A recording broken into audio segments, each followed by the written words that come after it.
ที่ติดข้างอยู่ปองธรรมหินผาบ้านพันไซเมืองลองแจ้งแขวงไซสมบูรณ์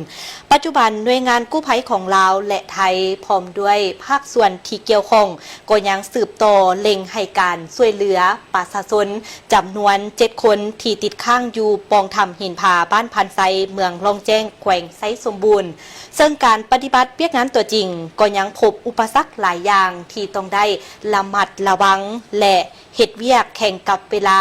ย้อนว่าสภาพฝนยังสืบต่อตกอย่างต่อเนื่องเฮ็ดให้ระดับน้ำในถ้ำเพิ่มสูงขึ้น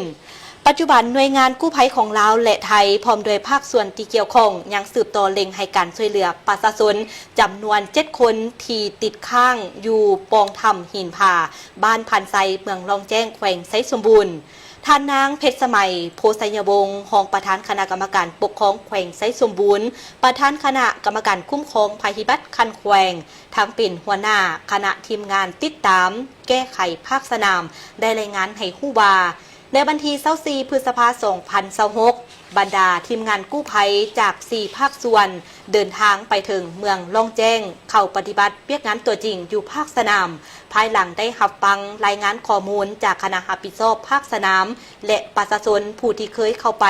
ในหูถ้ำผาหินเพื่อวางแผนการปฏิบัติงานทีมงานกู้ภัยของไทยจำนวน6คนประชาชนที่อยู่ในพื้นที่จำนวน3คนก็ได้เริ่มเข้าปฏิบัติงานในถ้ำหอบถ้ำอิฐและได้นำภาพถ่ายออกมาเพื่อประเมินและประชุมกับคณะและก็มีการวางแผนปฏิบัติงานในหอบที่2โดยในเวลา20:00ซึ่งได้ก้าเกี่ยมสืบต่อหอบ2ตามแผนการคาดคะเนให้ฮอดเป้าหมายบอนประชาชนที่ติดข้างอยู่แต่เกิดฝนตกหนักเฮ็ดให้มีน้ำไหลเข้า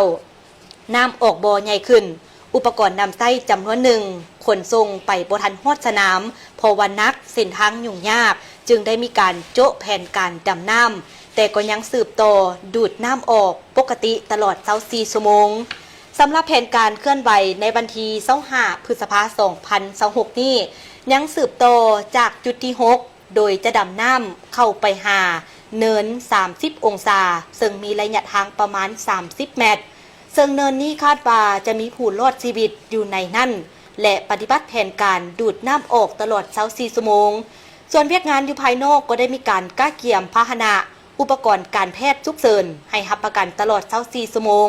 ซึ่งคณะรับผิดชอบภาคสนามแต่ละภาคส่วนก็ได้มีการก้าเกี่ยมความพร้อมอย่างรอบด้านเป็นต้นก็แมนอุปกรณ์รับใช้เวียกงานภาคสนามเสบียงอาหารและอื่นๆนอกจากนั้นก็ยังได้สุ่มใส่ป้องกันรักษาความสงบปลอดภัยความเป็นระเบียบเรียบร้อยในสังคมเป็นปกติสุ่มใส่ปฏิบัติเปียกงานตามแผนของทีมงานกู้ภัยเพื่อให้บรรลุคาดหมายและได้รับผลดี